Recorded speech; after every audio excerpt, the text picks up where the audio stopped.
Welcome to this new video exploring the square root of 3. This geometric proportion is much more important than one thinks. The square root of 3 is an irrational number, infinite, that can also be understood as a ratio. It's approximately 1.732. This irrational number is the natural continuation of the square root of 2 since it corresponds to the diagonal of a rectangle whose sides measure 1 and the square root of 2. But the square root of 3 is above all the height of a hexagon with a base of 1, whose diagonal equals 2. In the second figure, the first 3 square roots appear together in a single right triangle. Once again, the Pythagorean theorem applies. When squared, the roots give 1, 2, and 3 respectively. And indeed, 3 is equal to 2 plus 1.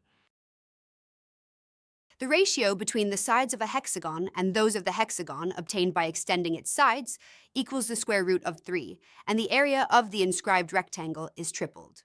The area of the hexagon itself, however, is multiplied by the square root of 3. Here is an arrangement of hexagons and hexagrams inscribed within one another.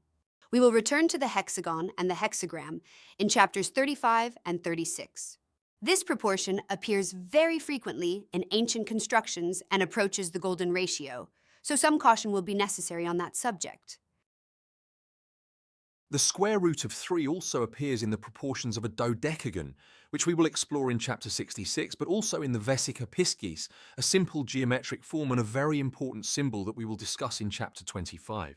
In fact, the square root of 3 is very easy to construct with a compass. Simply draw 2 circles from a segment of length 1, and the distance between the 2 intersection points equals 1.732. Note that the height of an equilateral triangle equals the square root of 3 divided by 2, which is 0.866. We will return to this in chapter 14. We will also encounter other square roots as early as chapters 12 and 13, and again, in chapter 68. Happy mathematical explorations and see you soon.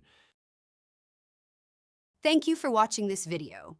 See you soon for more discoveries on our channel, Sacra Geometry.